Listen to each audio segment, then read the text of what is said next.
Hello, everyone. Today we're going to talk about chew toys. Which ones are safe, which ones I recommend to keep you happy and your dogs happy, because if your dogs are happy, we're happy. Um, they could also be used as a way to kind of tamp down separation anxiety. Uh, Most cases of separation anxiety uh, basically are moderate at best. The very, very heavy, severe cases of separation anxiety would be an example of that would be, I leave my house, the dog goes in the crate, and the dog is, biting on the metal crate to get out, and maybe cuts themselves, or they're scratching and pawing at the door to get out, and causes an injury to themselves as a result of that.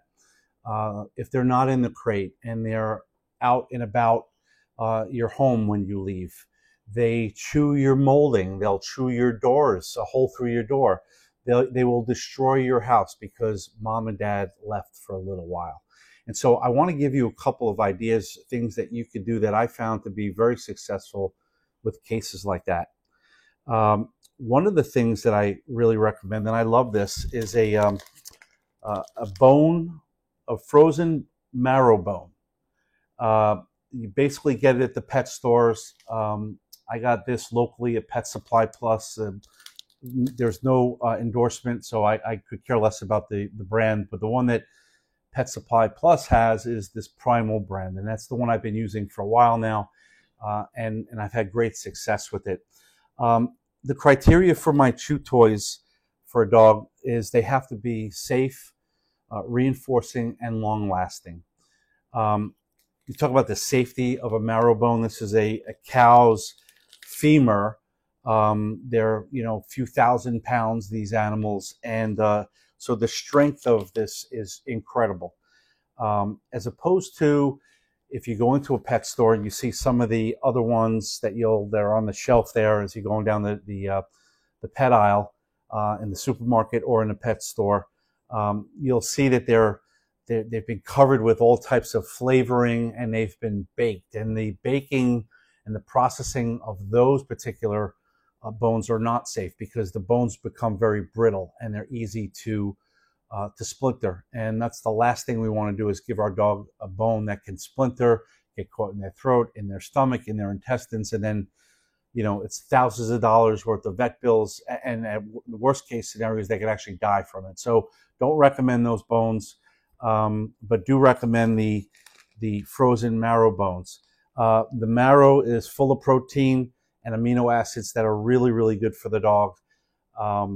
And they will, in my case, in many of the cases that I recommend to other people to use that, last night, as a matter of fact, both of my dogs, my lab and my terrier, my pit bull terrier, were on their respective bones for over an hour and 10 minutes before they finally knocked themselves out. They got up, they drank some water, came back, and then that was it for the night for them. They were exhausted. So really, really recommend this. The other thing that's nice, and it costs about $10 for one of these bones. And you'd say, well, Pete, I can't go through one of these $10 a day. It's impossible. It's not sustainable, very expensive. And I'd say you're right.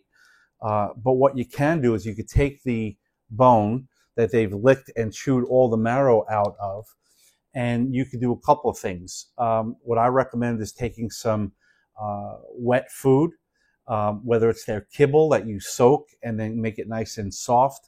You could stuff it back into the bone and then put it in the freezer to be used for the next day. You could just take wet food out of the can. You can put that in the bone itself, and then again put that back in the freezer. Use it again, and so you're using the bone over and over and over again. So your initial investment was $10, but you're actually feeding your dog through the bone. If you do this, you want to be careful. If you're going to use food to refill the bone, you want to be sure not to overfeed your dog. So if your dog, for instance, is eating a cup and a half twice a day, maybe you give them 1 1/4 cups twice a day, and you fill the bone up with the remaining food that they didn't get during their normal feeding, and this way they get their nourishment that way. So you're not overfeeding your dogs. that's one way. This is my favorite way. I love it. My dogs love it because they're just so well behaved. The second thing you can do is you take a Kong. Everybody knows what a Kong is, and you could use that same wet food or kibble that you've wet and now got it nice and pliable and soft. You could stuff that in the Kong, put it in the freezer at night, and then the next day you have a frozen food-filled Kong with the same premise as with the bone. You want to cut back maybe a little bit on their normal diet because you're going to continue to feed them throughout the day on this frozen food-filled Kong. It's safe, it's long-lasting, and reinforcing, both of them. So I really, really like those two options. And a Kong this size maybe cost you $12, $15, and they pretty much last forever. So I really like that as an option. Another option is a bully stick. Now the bully sticks are expensive.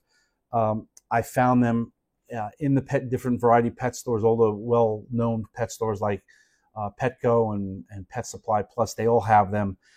They're very expensive. And I found that Costco, depending on your local Costco, wherever you live, you can get a whole bunch of them for a really reasonable price. And if you break it down per bully stick, it's not that much money. Where if you buy them separately in the pet store, you could pay, $20 for two of these things, where you're going to get, maybe 20 or 30 sticks at Costco for $20 or $30, depending on the size of the bag. So not anything that I found online with Costco. You actually have to, at least in my experience, have to go to Costco and get that in person. Okay, so we have the marrow bone that's frozen to be reused with food. We have our Kong we stuff with food, wet or dry food that we wet and then stuff it in there and freeze it overnight. We have our bully sticks, safe, long-lasting, reinforcing. This will usually last them, depending on how hard of a chewer your guy or girl is, 25 minutes maybe. But again, very useful. The other thing that I found here and we have this locally here in South Carolina at my local fish store. It's a 100% fish skin pet snacks, they call it. And it's great for their joints and coats. There's no hormones, no additives, and no preservatives. And the fish store, the fishmonger, just kind of prepares this in a way where it's safe and could be given to our dogs. Is it safe? Yes. Is it reinforcing? Absolutely. The dogs go crazy for this. It stinks. It absolutely stinks, but they love it. Is it long lasting? Not really. That's probably the only notch against it would be is it doesn't last as long as the other ones that I just mentioned, but certainly is a good alternative. Now, those are good just for chew toys, chew snacks, really by themselves. If you have a dog that's full of anxiety and separation anxiety, you could take one or all of these that I just showed you, put them in his or her crate, let them get turned on by one of these things, and hopefully it's enough for them to not kind of trip out when you leave for 5 or 10 minutes, because I wouldn't do this with a dog with separation anxiety. I wouldn't give them all these treats, put them in the crate, and then leave for 2 hours to go shopping. I wouldn't do that. I would do it in small doses to see how they do. So I'd put all 4 of them in there, overload them with it, put it in the crate, maybe hang out next to them for a little bit at first as opposed to just leaving right away. You could try that. Let them get turned on to it and then kind of tiptoe out the door without maybe them seeing you. Stay out for 5 or 10 minutes and then come back in, see how they do. And the next time you do it for a little bit longer, and you gradually increase the length of stay away from them so that they basically are reinforcing themselves to say, hey, every time mom and dad goes away and I go in my crate, I get these yummy, yummy treats that last for a long time. So that's what I would do with separation anxiety. In addition to that, the easy answer is a tired dog is a good dog. So if you're only walking your dog once a week, you got to up the walks. Playtime with other dogs is the best. Some people have told me, well, I play ball in my backyard and I throw the ball and they bring the ball back to me and that we can do that for an hour. That's great. That's not the best exercise in the world because it's very redundant and repetitive. Throw the ball, fetch the ball, bring it back. And it's just kind of over and over again. There's no mental stimulation like there is if my dog is able to play with another dog in a fenced-in yard, running and chasing one another. That is the best therapy. You may also want to try a pet daycare for the day. You could do a half day for 4 hours and see how they do, or maybe build up to that point where you start with the crate at home, and then maybe you get to the point where you can drop them off for a half a day of daycare, cost you a couple bucks. You do it a couple times a week and you see how it goes. And that would be my method, would be exercise, up your walks with the dogs, give them something safe, reinforcing and long lasting while they're in the crate so they don't destroy the rest of the house. In the very worst cases with separation anxiety, where none of these things are going to work, I would consult your vet and ask them for CBD. If CBD is something that you can offer your dog. CBD is basically, comes in the form of a hemp oil. There's a very, very small amount of THC in it, which is found in marijuana, but it's a legal amount for even humans to ingest, and can be and is readily available in many of the stores that offer CBD oils for humans. You can find them for your pet as well, but I wouldn't do any of that unless you have the okay from your veterinarian to try, and ask them for the recommended dose for your dog, depending on the level of anxiety that they're displaying with you, and try that. And only prescription medication by the vet. Personally, this is my own thought on this. I would only use prescription medications as a very last resort. I would try the holistic approach with the CBD for dogs. Try the chew toys that we talked about.